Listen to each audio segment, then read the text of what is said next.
Welcome to Framework. This is John, one of the hosts of Framework, and with me is Chris Prentice. Welcome back, Chris. How are you today? Oh, I'm doing great, John. It's good to be back. Can't wait to talk about this season 3 of the greatest cop show ever, The Shield. I mean, at this point, well, I don't know. I guess it's a bit of an academic distinction. Like, is The Wire a cop show? And if so, is it better than The Shield? I don't think it's an obvious answer anymore. I used to, but I think that was just snobbery. This show's pretty impeccable, pretty incredible, and might have fewer lows. I've always kind of looked at The Wire as like it started out as a cop show, and then it just kind of becomes about a city. And it's just there's a season about the stevedores. It's not right. That's not a cop show. There's like a season that's mainly about the public school system, and the last season has to do a lot with the media, and it just becomes kind of a whole Baltimore story. Whereas The Shield is a very contained cop show, and The Wire's great, but give me the depravity of The Shield. Yeah, this is a cop show with a capital K. Oh man, what a good show this is. Season 3 is the longest season of The Shield. It is 15 episodes instead of the usual 13, and I say you can probably kind of start to feel how that's a little too many episodes in this, but I used to think this was by default the worst season of The Shield, just because it was a little long-winded. It didn't have a particularly strong season arc to it. Having just revisited it, I don't think I can stand with it anymore. I think it's too good. I think this is really, really strong. And with the knowledge of where the show is going and the things that are set up here that are so important and so significant as it goes forward, I'm just like, no, this is crucial, important Shield, and it's where they figure out how to do a lot of their best stuff. A lot of the really cool things start to happen now. Yeah, it is great. It's fantastic television. I do have it as my least favorite season, just because. I understand that. Yeah, I think it's because there really isn't I feel like there isn't like you mentioned, like a main arc. Like everything is kind of either it's kind of fallout from the money train, and then it's a lot of seed planting for later seasons.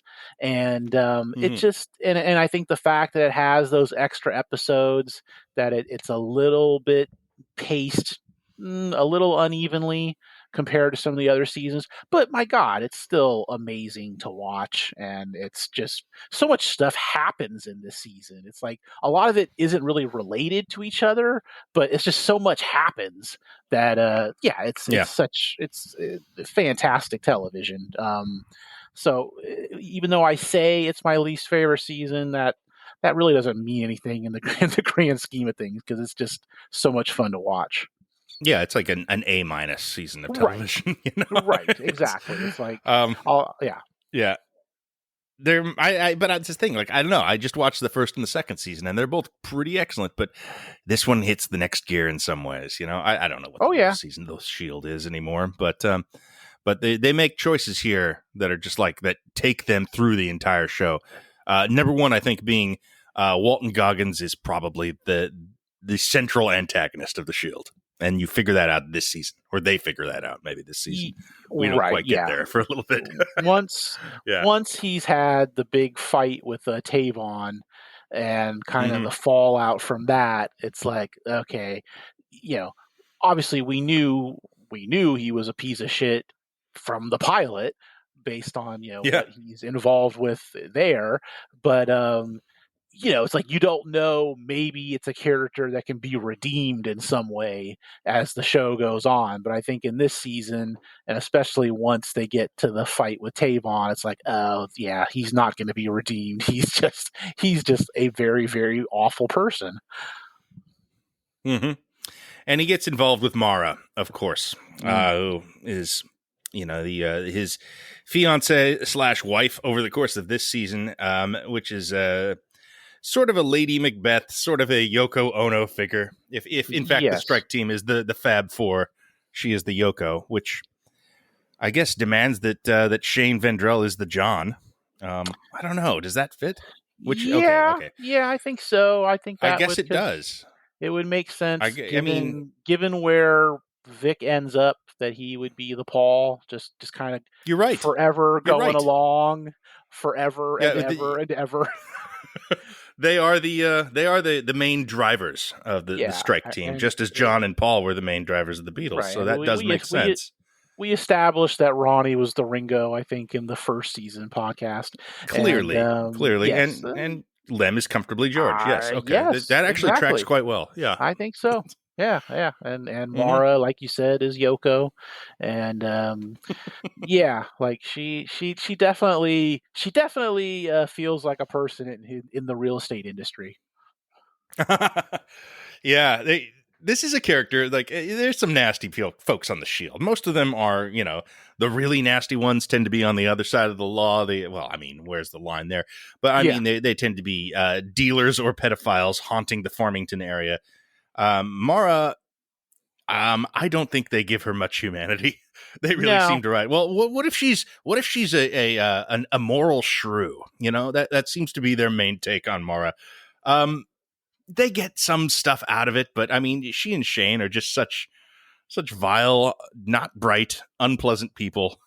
Throughout the show, they kind of deserve each other, but no one else deserves them. Yeah. Yes, they are a match made in hell, and it's as the series goes on. I mean, she really loses her marbles as it goes on, and it's pretty well established in this season that even though she hasn't yet done the truly heinous stuff that comes a little bit later, but yeah, she's a perfect match for Shane. I mean, once she's, she participates in the Tavon fight, fine. It's he's beaten on her man. Okay, fine. When she follows Shane to the storage facility, steals his key, breaks in, steals money out of a box with a false bottom in it, and then doesn't tell anyone about that for months. That's when you're just like, oh, she's quite bad. This is a disaster for everybody. This is a real problem, and it's also not like a character that we should have sympathy for, as per the show. Like, this is not a Skylar White thing where she is unjustly hated. This is a villain.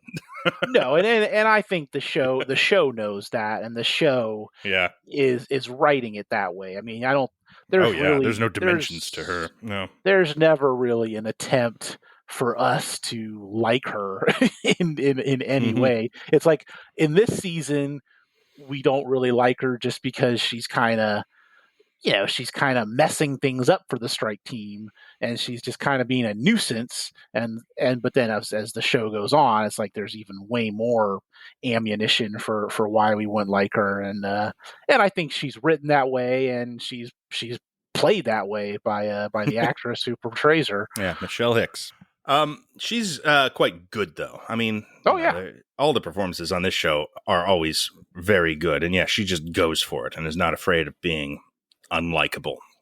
Yes. I don't know. That was sort of before we had the discourse on the anti-hero's wife or girlfriend who's actively trying to get in the way of the show happening. She kind of has some function like that, and she is right that Vic is bad news, and Shane would be best divorced from him. Yeah. But Shane would fuck up in his own way, just like that. I don't know. We're getting into game stuff if we talk about that. Right. But like, it is, there's not a lot of nuance to Mara, I guess this is the point. No. And that's okay, because this is a heightened Greek tragedy of a show anyway. Oh, for sure. Yeah. I'm glad that they really never tried to make her a very sympathetic character. It just would not have worked at all. So the fact that they basically through her whole role on the show kind of portrayed her as fairly awful. Even when she's in her most pain towards the end, you still never really like her. And I think that was a good move on the show's part to kind of keep it that way. She's also sort of this unexploded landmine in the going forward after this point, because she's going to cause more problems. Yes. What are they going to do? She's Shane's wife at the end of the season. So what is their plan here? Like they're doing, and I'm talking about the writers. They're doing something with her. Sure. Something's going to happen. They're going to have to do something. She's going to be in the way in some way. There's going to be a moral dilemma about how they deal with Mara, and they do, and of course there is, but it's probably even more elaborate than anyone would guess at this point. Everything is. Ultimately on the Shield. Yeah. She's a really good addition. One addition that I don't think is all that great this season, and it's the Decoy Squad. I don't think that was all that great. I feel like it was so hyped up. Like Claudette would be like, the Decoy Squad. I pulled some strings to get the Decoy Squad in here, and it's like when you hear her talk about it, it's like, oh my God, they're gonna be like the anti-strike team here. It's gonna be gangbusters. And it's like they come in and like the main guy, Waylon, he's just subdued, and it's like Waylon sucks. Waylon sucks. Yeah, I mean, you gotta get like a Michael Biehn or a Jeff Fahey. You need to get someone like that to come in as Waylon, yes, and really kind of get into it with Vic, but they don't do it. And then the main girl on the team, it's like all she really does mostly is just a lot of like sexual innuendo talk, and I felt like the Decoy Squad. I like Trish. I think Trish is pretty good, actually. I think that episode where her cover is blown and they have to go find her, and Claudette made a mistake. Good episode. Good use of her. Yeah, she kicks the shit out of that guy. It's great. I like her. They finally give her something to do, but I'm just saying, as a whole, that Decoy Squad was. I didn't need it. That's disappointing. Man, when she comes back and you okay? You need anything? She's like, I'm going to need a morning after pill. Yeah. Probably an STD test. Blood tests, all that sort of stuff. That's great. She's just matter of fact. She's my favorite of the Decoy Squad, but yes, I agree. She's the missed opportunity with them. She's the one that actually kind of gets some material. The rest of them don't, they give Waylon some attempts for dramatic scenes when he wants Claudette fired. So you kind of get to see dramatic Waylon for a little bit, but, and then the other two people, it's like they're like sub Ronnie level in terms of, of what they're allowed to do. So I just felt like with all the hype that Claudette was giving them, it was like all kind of a big nothing really. Well, when he's bitching about Claudette, you couldn't possibly be less on his side. You're just like, well, shut the fuck up, Waylon. Yeah. You're talking about Claudette Wims. And I know she made a mistake, but come on. Yeah. And it's like, just as an audience member, it's impossible to care what Waylon thinks. And even the way that he's so, when they all have to like streak through the department, just the way he kind of streaks even upset me. I was just like, I just don't like this guy. Just just run through it already. I don't want to see you streaking anymore. Get out of here, Waylon. I just couldn't stand him. Yeah, the streaking. I mean, this feels like, the early parts of season 3 where they're doing Camp Mohawk color wars shit with the Decoy Squad versus Strike Team. Yeah. It's silly, but it's also like, this is kind of like the last time anyone has any fun on the Shield. This is like the last minutes before things just get insane forever. It was kind of like the Shield's equivalent to when, like, on Cheers they would battle Gary's Old Town Tavern. I felt like that was the Strike Team versus the Decoy Squad was the Decoy Squad is the Gary's Old Town Tavern of the Shield. I mean, it's like regular TV show stuff, and that feels like something the Shield doesn't often go for, No. I think it's like the episode right after that when Aceveda has his little misadventure that we'll end up talking about a lot, I'm sure. Oh yes.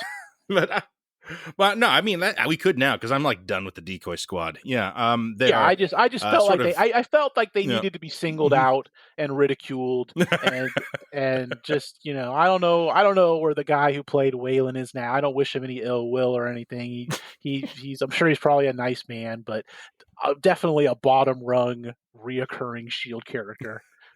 Yeah, yeah, that is the thing. But they also kind of write them out just like with they don't even get killed. They're just like, No, your guys are transferring, huh? We never see them again, right? They're gone. no. They I'm kind pretty of sure. have. Yeah. They kind of have like another like later on. There's a one episode where there's like a group that Paul Ben Victor is in charge of. It's like Mm-hmm. almost kind of like the same as the strike team for some, but that's not really like the decoy squad. But Different thing. We're not yeah, seeing they're Waylon again. Yeah. no Wayland is goodbye. He is no You longer could a have part of killed the show. Waylon. Yeah, Waylon like could give have me at died. That least would have been at fine. least then we'd have some meat on the bone to say, oh my God, they ended up killing Waylon. Damn it! I mean Mm-hmm. that might have given us more sympathy for him.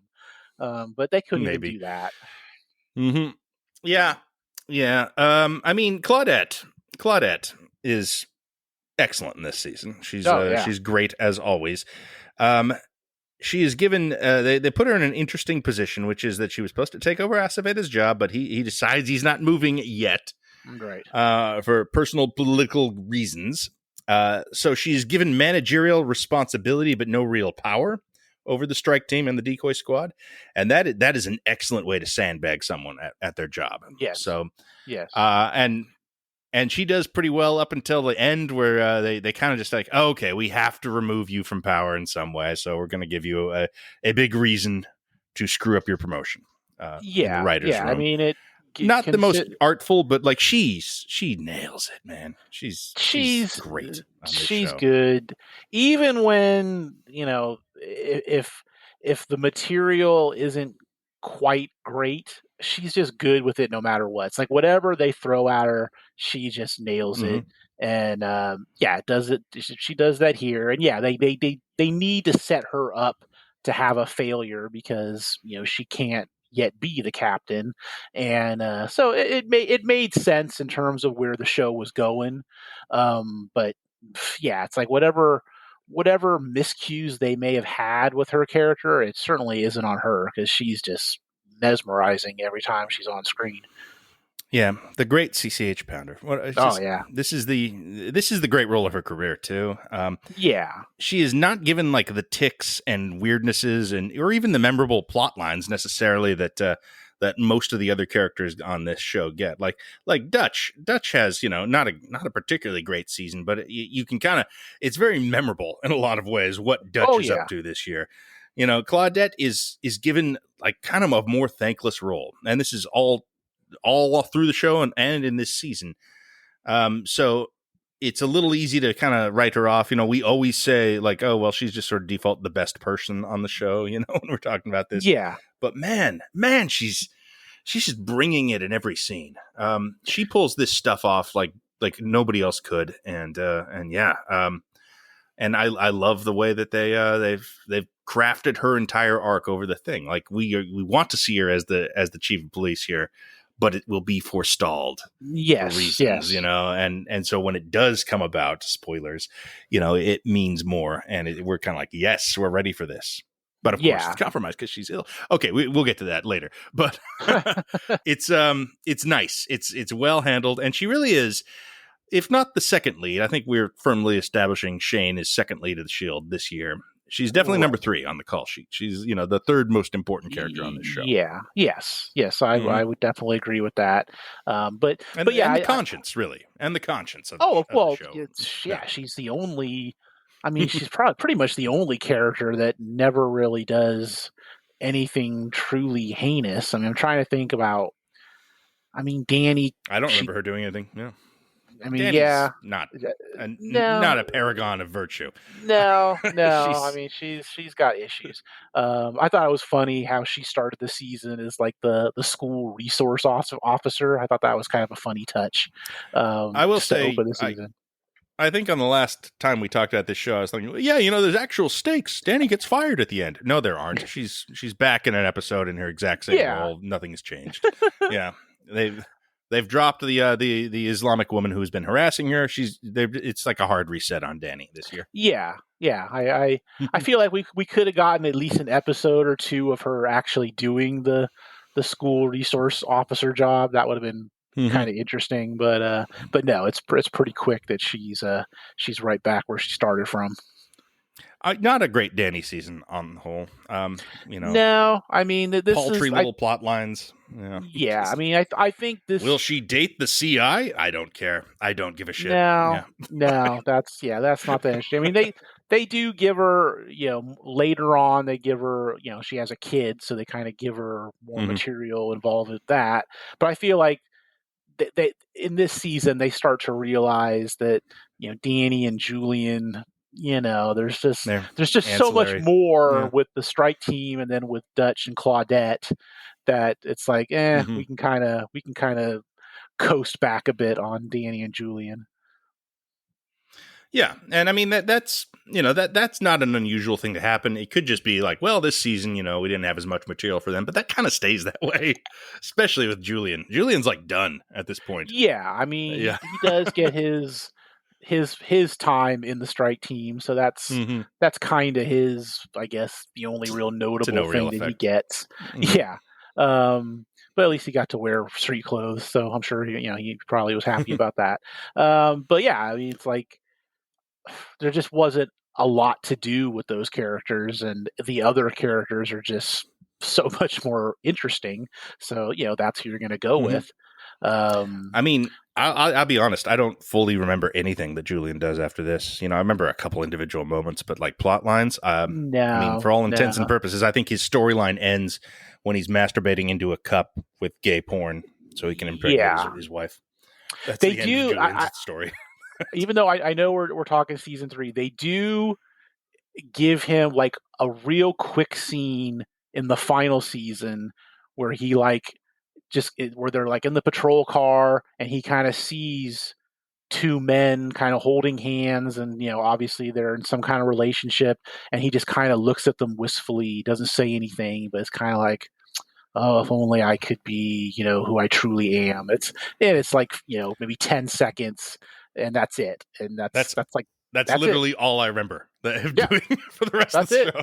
I think that's the end. I think that's the last we see of Julian in the entire series, if I recall. That's it. I believe you're probably right about that. Yeah. Well, okay, fair enough. Just as well, he's a murderer in real life, so it's okay. The character served his purpose. It's fine. We get more of Catherine Dent as Danny, and Julian's just done, so that's fine. Right. So let's see what this season, I guess. I mean, we're kind of hitting the characters and what they've been up to. There's two big storylines this season, I guess you would say. The first is the immediate fallout of the Armenian money train heist, which is, it follows kind of, I guess, where you feel this is going, which is more money, more problems for the strike team. They're putting out fires all over Farmington to keep their ill-gotten gains, and they start to lose trust in each other in a big way. It's like No Country for Old Men with the Shield. They've got all this money, but they're never going to be able to do much with it. The other thing, of course, is the Aceveda story, but we'll get to that. Let's stick with the Armenian money train, I guess, because it is strong stuff. We've talked about Mara. She worms her way into this story pretty decisively. This is where I think you start to see Shane just going off the deep end. Like, this is a guy you don't want to be in criminal conspiracy with, because he is unreliable. He is a loose cannon. He will fuck things up. He's a bit of an asshole. He won't listen to direction.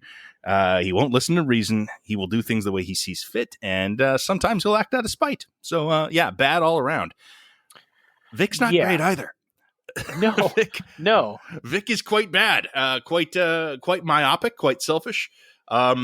He's basically put himself ahead of everybody. He's dipping into the supply of marked Armenian money, stolen money, when it suits him. They've given him some pretty compelling stuff. Not only is his middle child autistic, so is his youngest. It turns out this season. Yeah. Which, I mean, heavy in a season that kind of throws a lot of misery at its characters. This is another example of that. Well, there's a great line.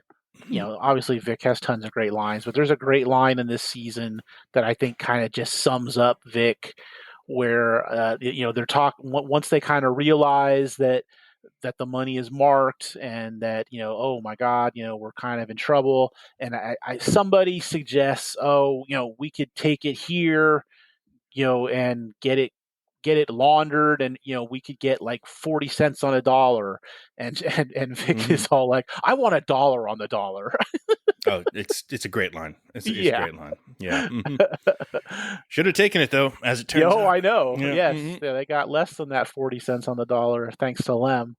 But yeah. Lem, yeah. This is where Lem really comes into his own as a character as well. Yeah, this is where he really starts to show that he's got the conscience of the group, and it's like you kind of see it even in scenes that don't involve the money, because one of I think my favorite episode title of the whole series is in this season, which the episode "Bottom Bitch." That's my favorite title, and that's where a lot of it involves them trying to take down a pimp named Smooth, and we get another great Vic line of "Who's Smooth's bottom bitch?" That's another it just rolls off the tongue. But there's a scene where he's got to rough up the prostitute, the one that originally came to him. Glad you mentioned this.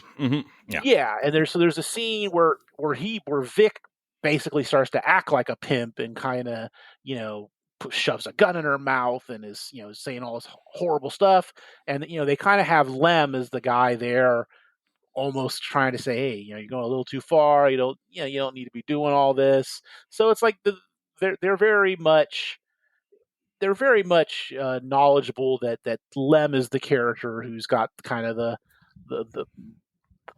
maybe not a heart of gold, but at least maybe a heart of copper, and can.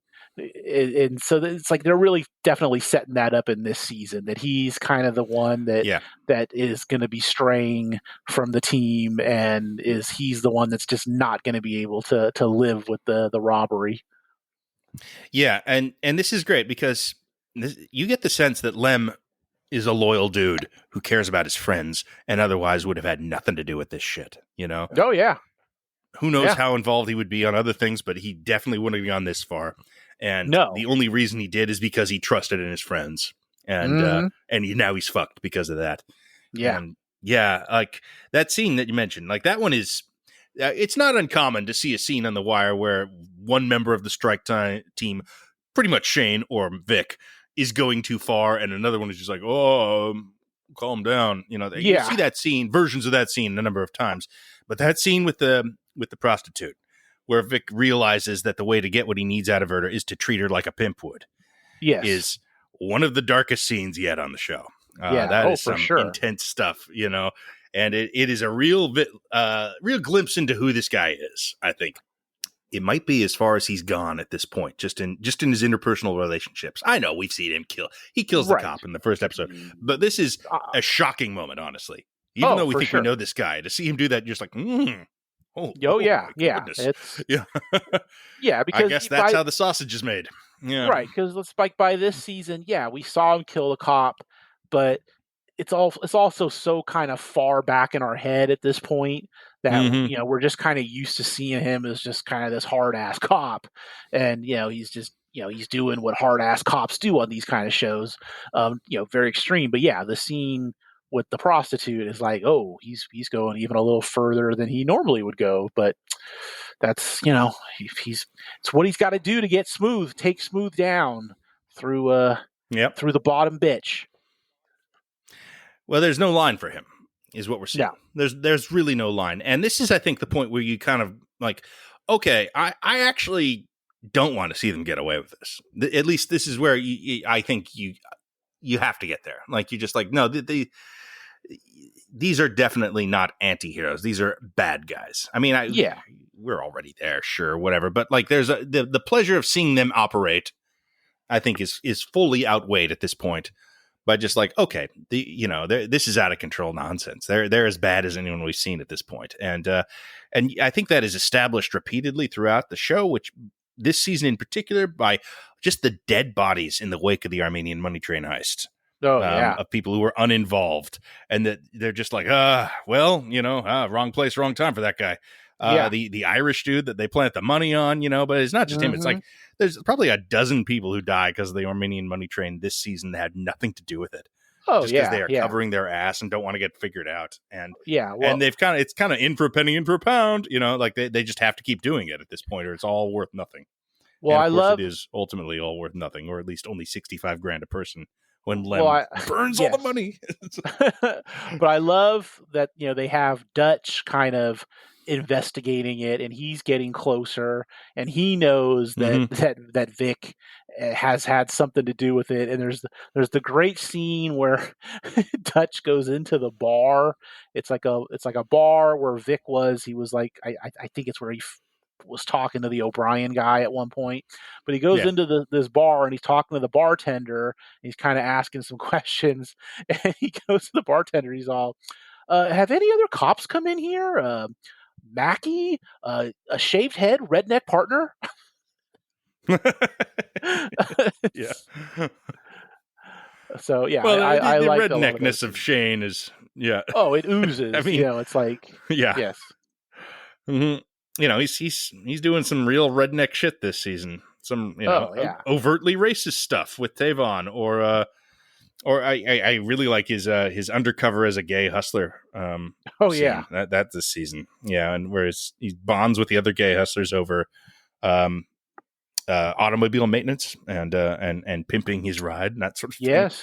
Good Goggins stuff. I mean, that's the thing. Like, even as this character becomes overtly hateful, he's still just funny sometimes. He still has that Walton Goggins charisma.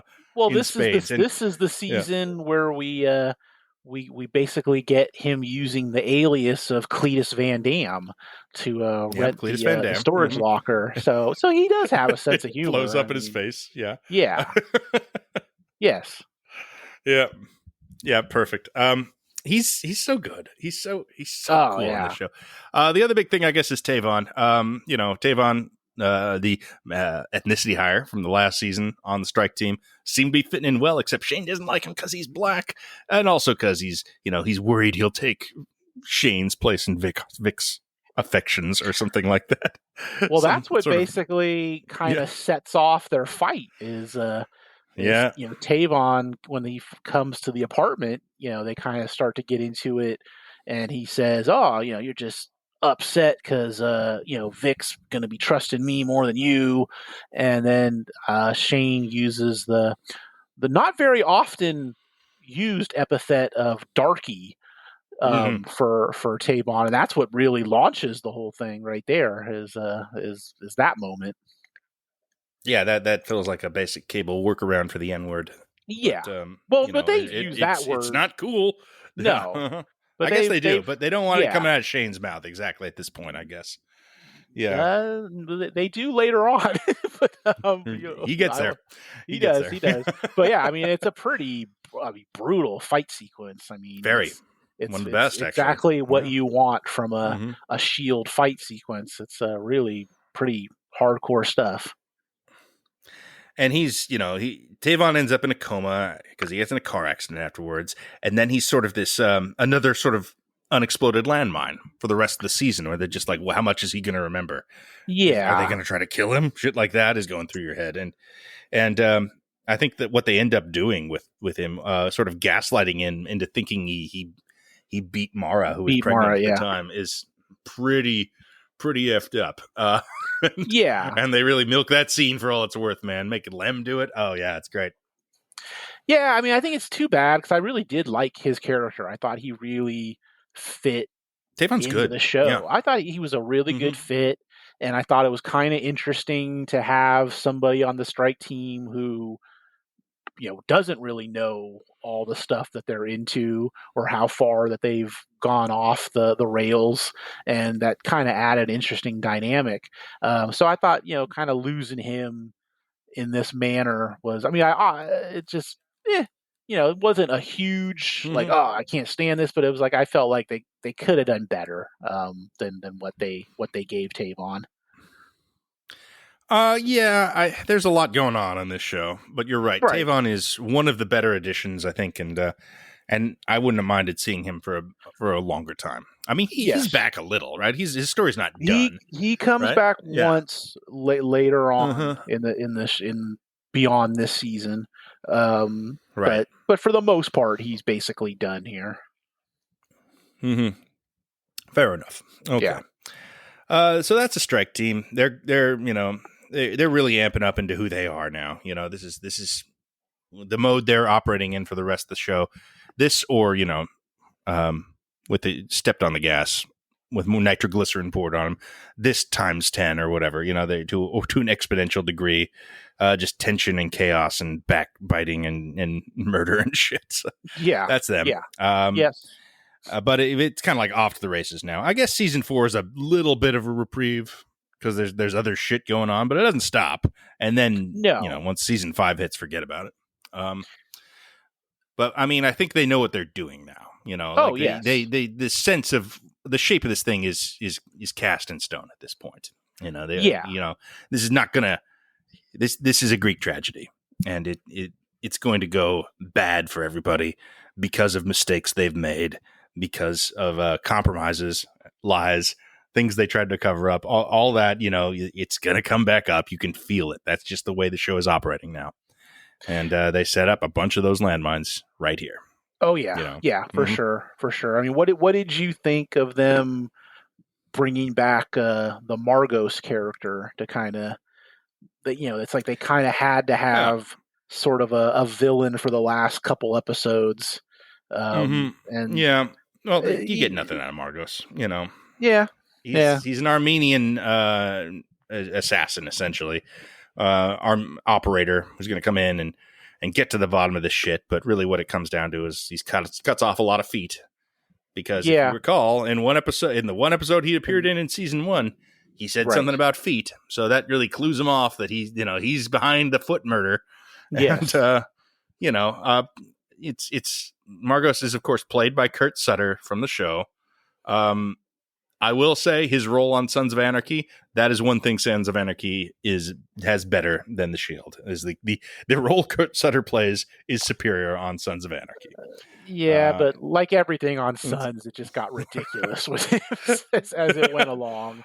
So, well, yeah, he becomes kind of like they keep taking pieces off of him, and every time you see him, I was like, he's missing an eye this time. Right.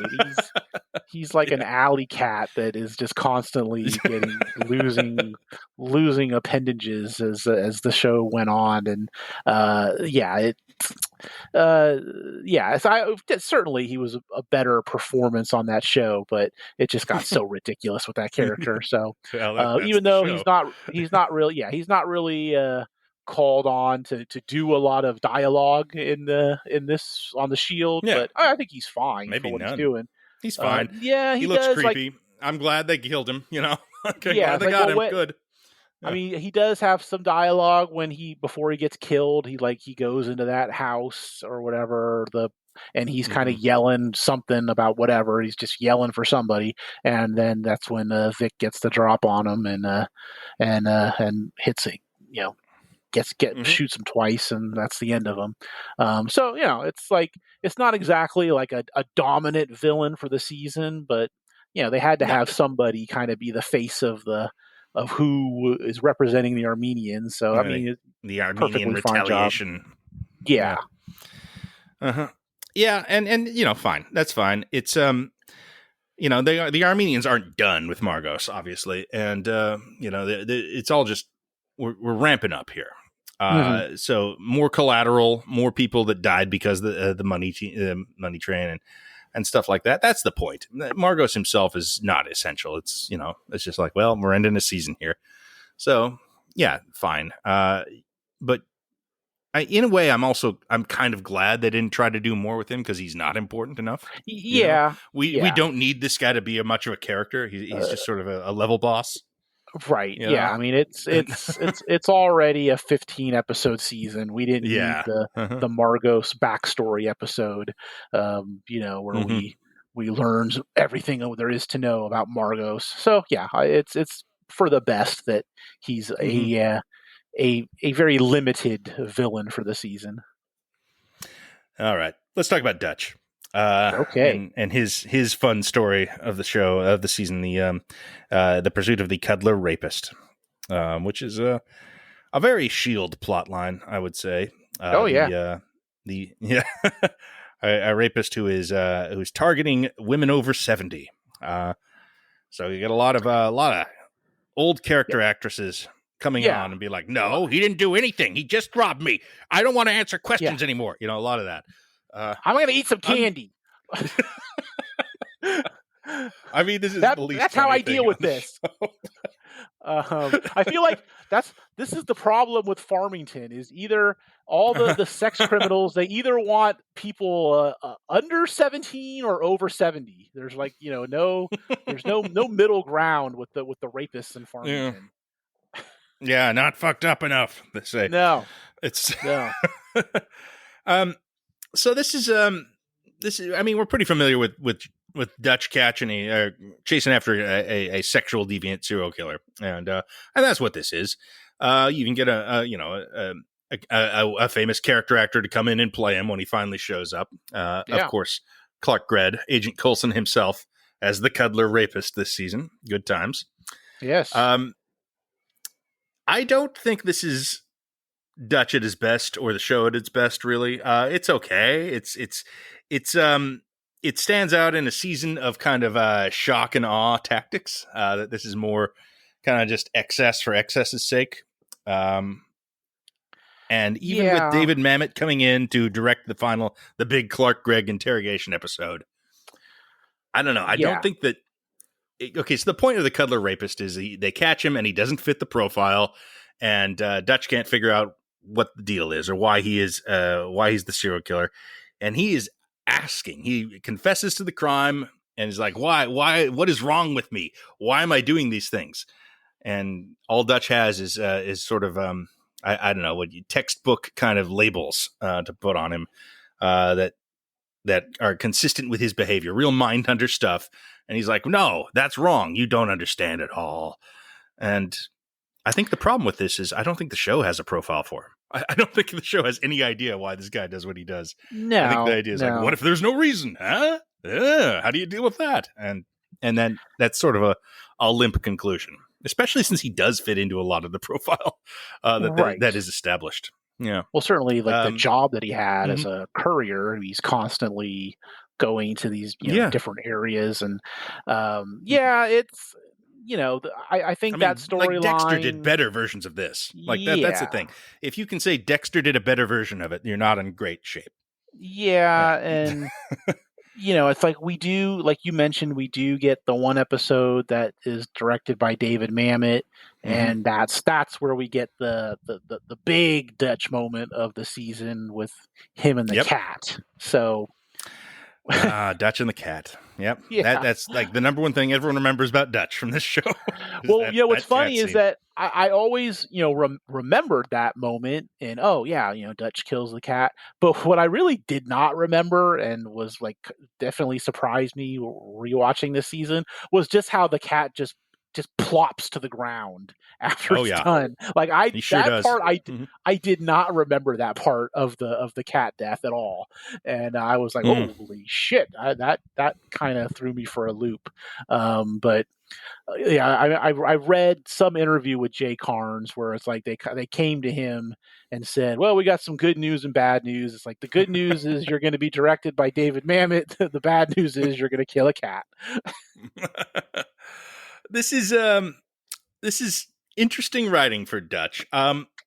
I've seen some interviews and stuff like that where they've talked about Dutch and his role on the show, and I think that what happens with this moment is it feels like they are setting him up to basically become a serial killer himself here.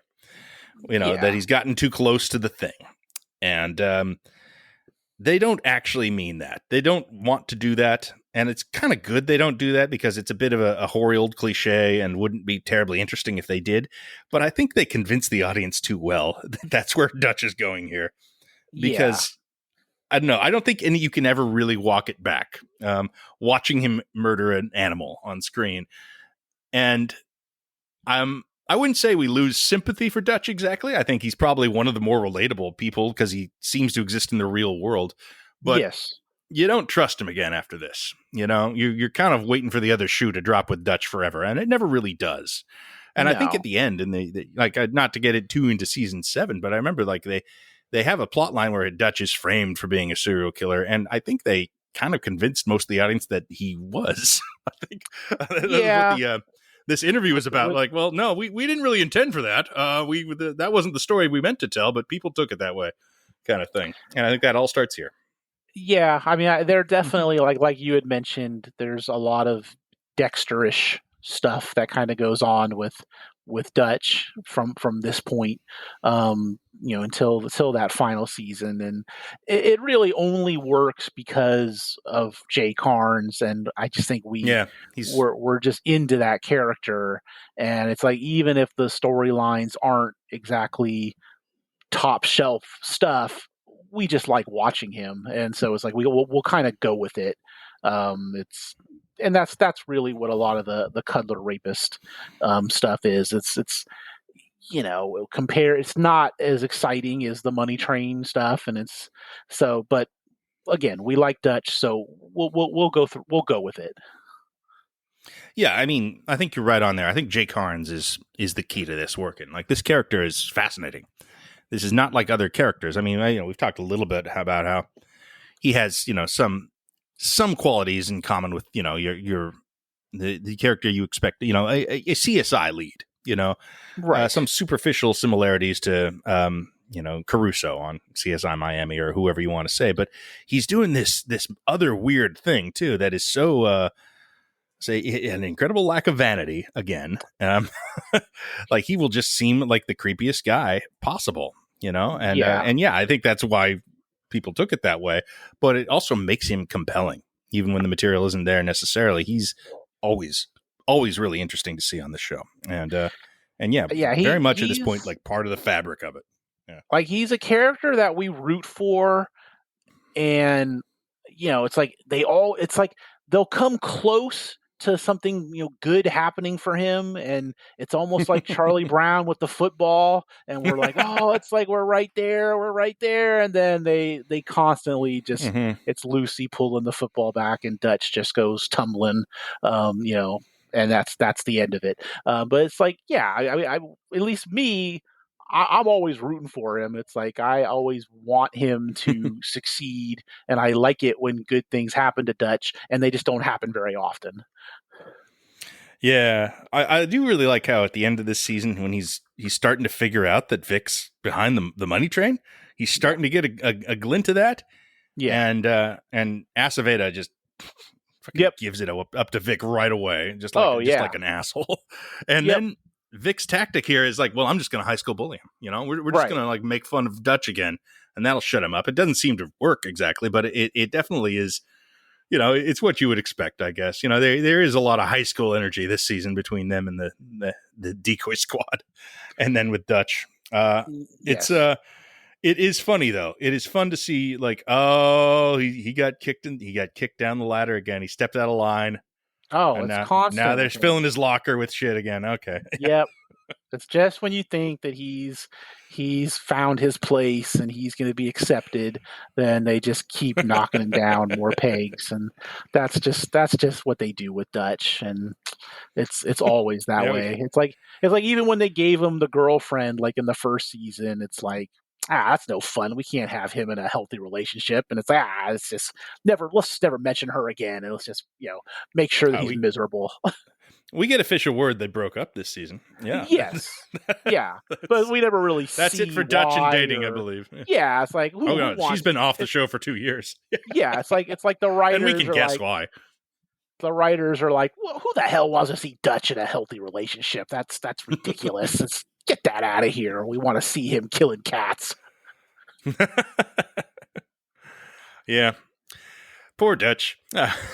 Okay. So, we've talked about everything except, one big thing. Yes. That would be the David Aceveda story for this season. I thought you were going to mention I think. Natalie Zia as the dog cop. I'm sorry. Oh, sure. My Okay. apologies. Okay. A quick word. A quick word about Natalie kidding. Zia. I'm just kidding. Yeah. Okay. She's not very good. She looks like a teenager. It's weird that they're hooking up. That's it. Yeah. Okay. Yeah. I had totally forgotten that she was in this show. Like I was like, oh, she okay? That I guess it makes sense. It's like the Shield is almost like the training ground for future FX actors and actresses. Oh, it totally was. It totally was. Oh, yeah. They all showed up on a bunch more of them. Yeah. But yeah, there she is. Farm team out for her major role on Justified, of course. And she seems very young in this. The character is not much. They seem to try with her, but I don't know. She's a girl that Vic's hooking up with, and that's about as far as it goes. I don't think they really pick up on her plot lines going forward too much. And no. And that's all well and good. I think it's just the point is Vic's getting laid this season. Yes. It's him. And he gets laid. He gets laid a couple times because he gets the sister, the Armenian sister at the end. The Armenian sister at the end, which is pretty bad pool, but well, and to be fair, Chickless, of course, a charisma fountain as always. So of course, of course he'd be getting laid now that he is unoccupied with either Corinne or Danny. He would find another thing, like a shark, always going forward. Vic, that's right. That's right. Yeah. But yeah, the real money moment that we have to get to is poor David Aceveda. Yeah, I mean, in the absence of a really strong through line for the season, this sort of is what defines season 3 for me. Is the Aceveda getting orally raped plot line is sort of the main thing that happens in season 3, at least in my memory, going into it, and that and the fallout of it is pretty much the main thing here. This is controversial, I would say. This is kind of maybe the show overreaching, maybe a little bit. I remember the discourse I had heard on this. This is sort of early internet days in a lot of ways. There wasn't as discussed, I feel like, as it would be now, but this does feel like the show being shocking for shock's sake sometimes.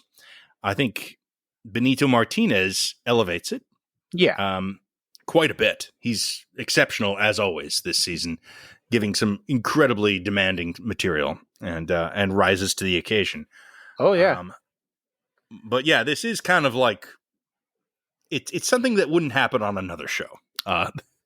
Which is he finds himself at the wrong place at the wrong time, and because of things that Vic did, because of Vic's police tactics and where he's put these guys that Aceveda runs into, they basically they pull a gun on him, beat him, tie him up, and one of them sticks his dick in his mouth, and the other guy gets an early cell phone picture of it. Yeah, and that has an effect on him going forward. Dirty Juan Lozano. Awful. They make him so creepy looking. Yeah. Oh, I know. It's like, God, you really don't want to be orally raped by anyone, but yeah, especially Juan Lozano. Like, it looks like it's pretty bad. Yeah. Mm-hmm. Yeah. But yeah, I read an interview with Benito Martinez talking about this, and he kind of mentioned when Melfi was raped on The Sopranos, and like the way he put it was like, they didn't really explore that very much, but that was kind of the point of that whole moment was, she just doesn't want to explore it with Tony, and they just kind of shut it down. That was kind of the whole point of it. And so, it's like, I wonder. So, Benito Martinez, he gets this script, and this is what's going to happen to Aceveda, and he's an actor.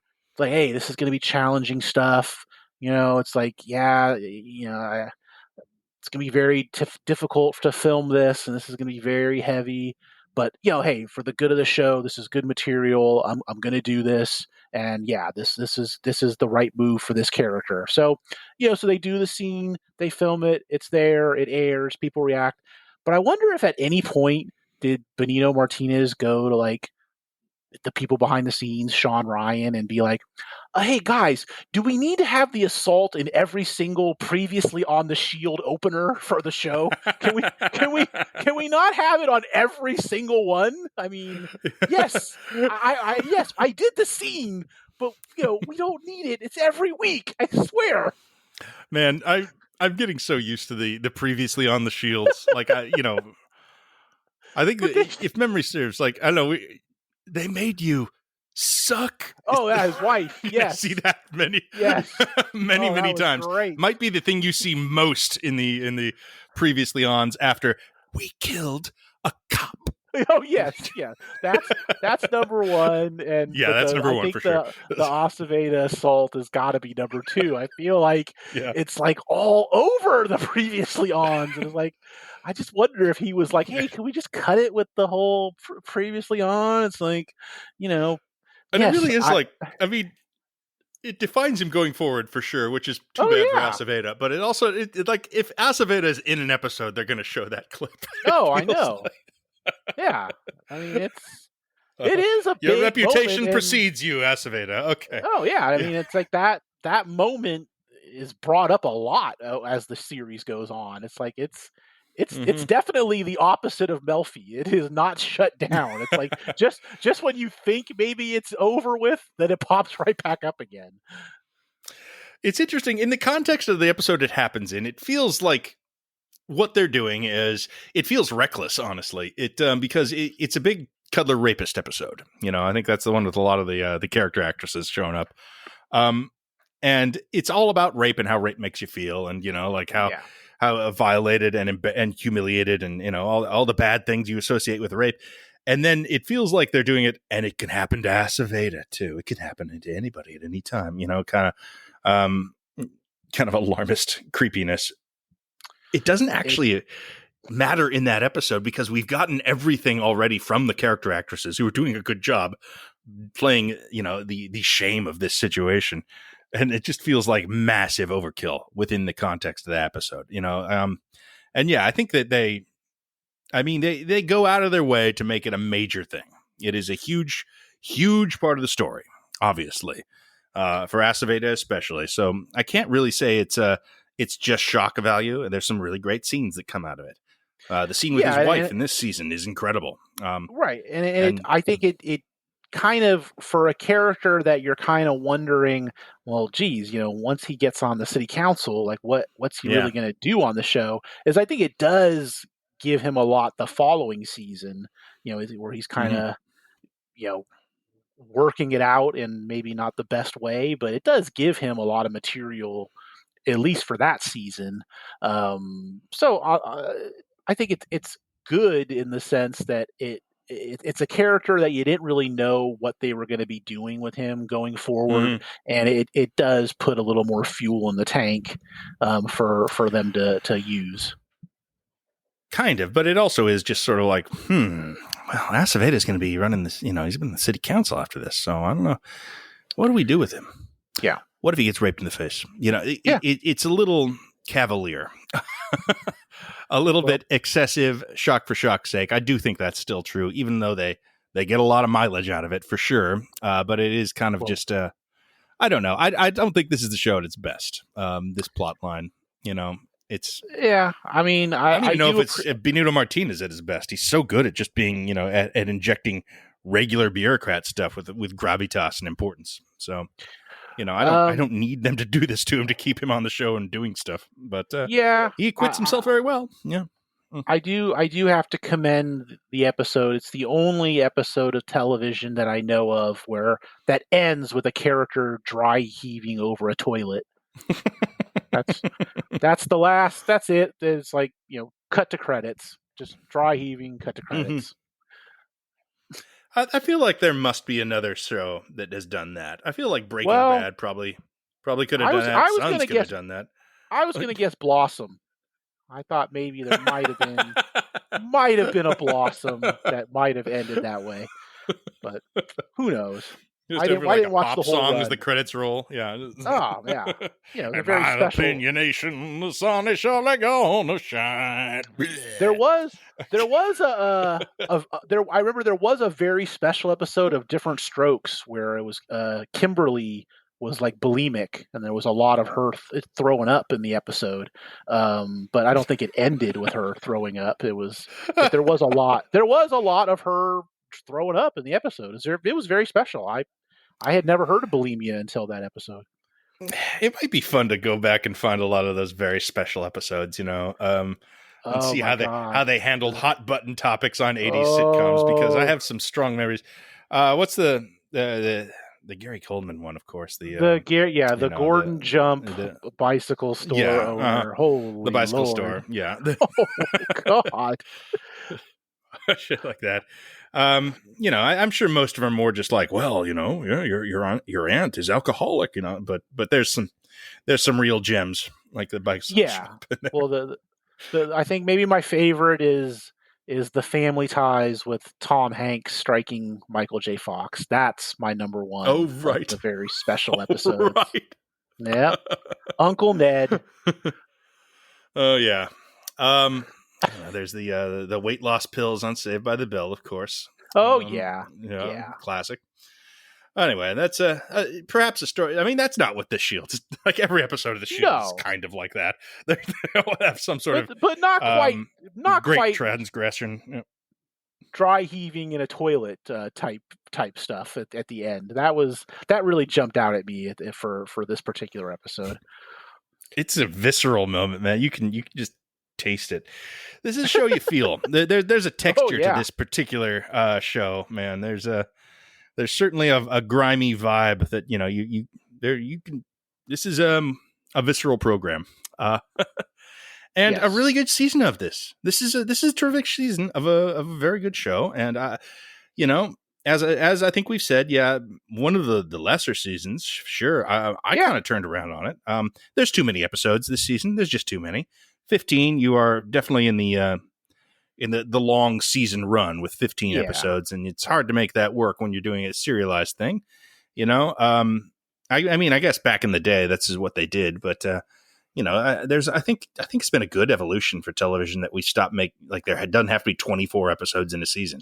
You can do 13 and that's fine, and just keep it to the well, a lot stuff. A lot of them now should probably just be 6. Like I don't know if you watch that. I don't know if you watch that one Beef on Netflix, but like God, what a perfect example of a 10 episode series that needed to be 6. It was like, oh my God, horrendous. I mean, this is the lesson, right? That TV shows should always be shorter. Yeah. Even The Shield. This is too many Shield episodes for one season. I say that as I'm watching the entire run of the Shield. But there is a rise and fall to a season of TV. And when it gets stretched out, you feel it, So yes. So yeah, I think it's been a good evolution, at least for the way we consume television now. Week to week, who knows? But in a rewatch, this one feels baggy. There's episodes. The Korean Community Gang episode in particular this season is just sort of like killing time. Yeah, and there's a few more like that as well. There's some good case of the weeks, I guess. This is where I learned what a narco corrido is. I remember that. Oh, there you go. There you go. Yes. Important for Breaking Bad. Yeah. Of course. Like I said, it is my least favorite if I have to name a least favorite, but I could still, even though I just watched it, I could probably sit down and watch it again and be very much entertained, and there's not a lot of shows that I would say that about. So even though I put it down at the bottom, like you said, it's an A-. I mean, it's still fantastic. Yeah. So who's the worst person in the show this season? Man, it's like I want to say Waylon, but that's a little harsh. Like I feel like maybe I should go with him, but I'm gonna go, even though he's not a gigantic villain. I'm gonna go with Dirty Juan Lozano. That's my most evil person for the season, and I'm gonna stick to that. It's a solid choice. I think I'm going to go Shane Vendrell, honestly. Oh my god! Well, you might as well go him every season. I mean, you could, but I mean, sure. I mean, technically, Margos is probably the worst guy, but he's just not a character for me. I don't care. No, he's just a boogeyman. Right. Shane is just consistently a hypocrite and an asshole and a coward and all the awful things you can be. Maybe not a coward, but he'll run from shit sometimes because he don't know what to do. He'll open things that he can't fix. He's got a horrible wife. Who makes him worse. Vic makes him worse. He's an asshole to Lem. I think Shane. I think Shane's the worst person this season. Yeah. Even worse than the Cutler rapist. Well, he doesn't know why he does what he does. He wish he could explain it. Is it because he sees the face of God when he kills them? I don't know. That's what Dutch is looking for when he kills the cat, right? He's like, oh, nope, no face of God. Oh, well. What's interesting is you've got Clark Gregg as the Cutler rapist. Then he, later on, he was on that Agents of S.H.I.E.L.D. show, which I never watched. But I can't stand it because if I ever want to look up a clip on YouTube from the S.H.I.E.L.D., all I usually get are just stuff from Agents of S.H.I.E.L.D. It's very, very annoying. Super annoying. That's like if you just put in S.H.I.E.L.D. season 3, you're just going to get a whole bunch of Agents of S.H.I.E.L.D. season 3 stuff, and it's very, very, very agitating. I mean, are you specifically saying when you're looking for Clark Gregg from the S.H.I.E.L.D. clips? No, not even him. Not even him. I just in general, it's like if I'm looking up anything about the S.H.I.E.L.D., I got to look at a bunch of little thumbnails of their weak ass Ghost Rider. It's like I don't care about their version of Ghost Rider. Come on. He does look lame. I also have not seen it, but that's a lame looking Ghost Rider. This does bring up this is a point though. Like, is this show kind of falling out of the consciousness? Oh, I think so. It's a shame. It's so good, but I don't think this one is really surviving as one of the great shows of all time, and it is. This is one of the great shows of all time. Everyone should be finding this and rediscovering this. It's super fun. It's great, and I'm having a blast going through it. I don't think I've ever recommended the show to anybody, and then they would watch it, and then they would be, "Oh, how could you recommend that trash?" That's never happened. No, of course not. Of course not. Yeah. No. It's great. Season 4 coming next. That's the big guest star one. Glenn Close taking over the chief position. Anthony Anderson is the seasoned villain. Yes. In a revelatory performance. And is that Michael Pena too? I think it is. Michael Pena as Army. Yeah. Yep. Mm-hmm. A very fun season of the S.H.I.E.L.D. coming up, and that's what we'll talk about next time we get together for our S.H.I.E.L.D. recap. Can't wait. Thanks for having me. All right. Later.